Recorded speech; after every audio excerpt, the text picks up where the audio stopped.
Influencer marketing strategy for Shopify. Here's your full guide.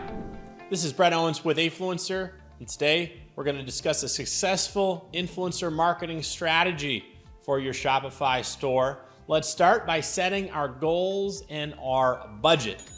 In that respect, let's actually start with our budget because we can use that to dictate our goals. Are we looking to bring on influencers to work on a commission basis, or are we looking to pay them per post or per reel? Budget is our first question, and from there we're going to decide which direction we want to go first. Now, we're not necessarily pinned to that direction. We've got different ways that we can go, and we'll talk about that in this guide. Let's start with the commission aspect because that's going to be the least amount of money out of pocket.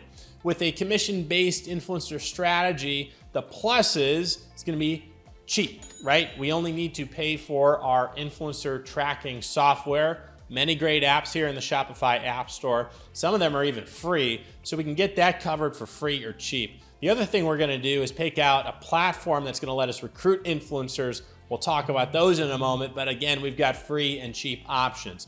Now, by paying with a commission-only strategy, we are giving a percentage of the sale when a sale is made, so there's no cash necessarily out of pocket up front. So we're adding an app or two to our Shopify bill, but we're not taking any money out of our pocket up front. We're able to pay on that commission basis. Now, the second strategy is going to be pay per post. Let's say we want to scale. We want to go bigger than what a typical affiliate program would give us. We want those influencers or even the micro influencers, right, with the 20, 30, 50,000 followers, those that can really move the needle. Well, we may need to get their attention with a pay-per-post campaign. Well, what's a good budget range in this campaign? Well, I always tell the merchants that we speak with, the brands I talk to on a daily basis. If we're doing pay-per-post, I like to allocate maybe $200, $300 for a really good post or a really good reel. And then we're looking to hire a few influencers at a time. So in this scenario, we're probably wanting to go into it with a budget of about $1,000 or $2,000 to get started versus that commission thing, which we can literally start probably under about $100 and get going. Now, platforms, right? We've got our two paths, our affiliate path, we've got our influencer path. If we choose the affiliate path, we've got the need where we do need that tracking software. So we are going to want to pick up an affiliate tracking platform. If we're going pay per post, we don't necessarily need anything other than a platform to recruit influencers. So shout out to Shopify Collabs, which is a product that Shopify purchased over a year ago. It was an app called Dovetail. If you remember, they rebranded it as Shopify Collabs, and they handle both the link tracking, and they will also sort of show you influencers in the directory. They'll show you influencers who are out there. So it's kind of like a database of influencers. Little contrast and approaches to our platform, Afluencer, also available in the Shopify App Store, where we have nearly 18,000 influencers and creators, and they're all users of our app. So they're ready to be contacted for you. So a couple different approaches you can take in terms of the platforms that you're using to recruit your influencers. Now let's get to research. How are we going to research these influencers? Who do we want to meet? Well, first we're going to look for people specifically within our interest. If I've got a home product, I'm looking for home and lifestyle influencers naturally. Fitness product, let's say I've got some exercise bands, I'm looking for health fitness influencers.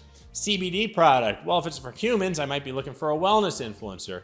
If for pets, I may be looking for pet influencers, right? If I'm traveling, got a travel product, I'm looking for travel influencers. You get the idea. Skincare, I'm looking for skincare, beauty specific. So let's find our specific interests first.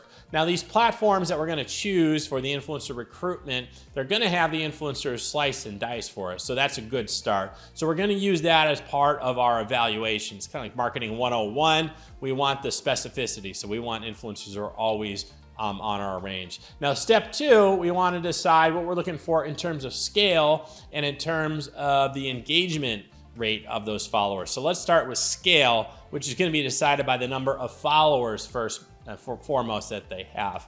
Now, back to our affiliate program example, right?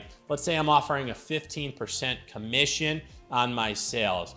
That said, that's going to be difficult for me to get the attention of an influencer who has, say, 10,000 or more followers. They've built up their base. They're looking to do pay-per-post work. That's fine. Where I can focus and where I can get influencers to work with me on a commission basis is going to be in the nano influencer world. Okay, that's where the party's at for the affiliate programs, right?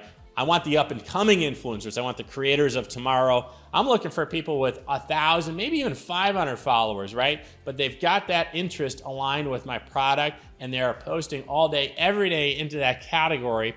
And oh, by the way, they've got sky high engagement because all their followers know them and they may even know these people personally.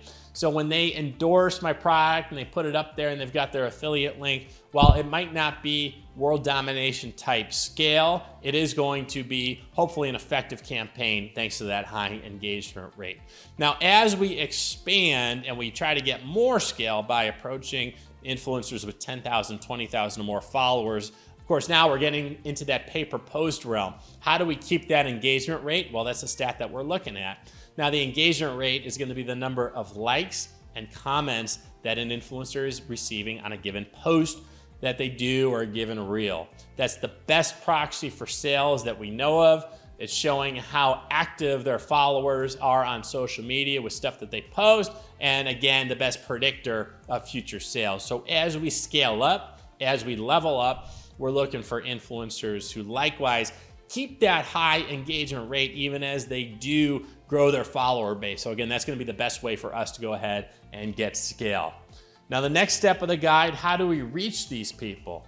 Well, a couple different ways. If we're using a database focused app, then we're going to go out. The database is going to show us where they are out in the Instagram world, and we're going to go ahead and we're going to follow them and we're going to DM them and we're going to go that route, and we're going to ask for their media kit, right? And that's how we're going to kind of introduce ourselves to these influencers. So if it's a database, if something says, a general rule of thumb, if an app or platform or what you will says they have 1 million or more influencers, it's probably a database because that's more of out there, right? That's the broader internet.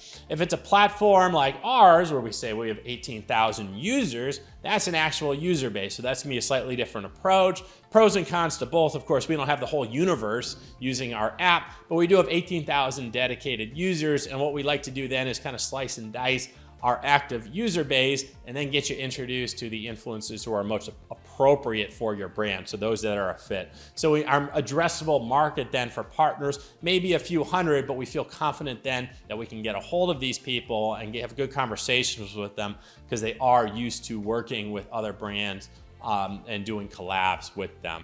So that brings me into the negotiation side, negotiating the terms for your collab or for your campaign. So again, if we're reaching out via a database, we're going out there, in which case we're gonna have to ask for their rate. So that's the kind of the term, the media kit, the collab kit, right? We wanna say, hey, what does it cost to work with you? Now, as you can imagine, we're gonna get higher end rates coming back because if someone asks you, hey, what does it cost for your time? You're gonna kind of quote, on the higher end, right?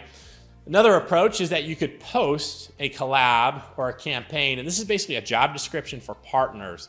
And the way that we do it is we say, hey, let's give a range of what we're looking for in the collab. We set our criteria, and I can say, I'm looking to pay between $200 and $300 per post or per reel. I want influencers with 25,000 or more followers. I want them in the US and Canada, focused on beauty, focused on fashion, focused on travel, focused on whatever, right?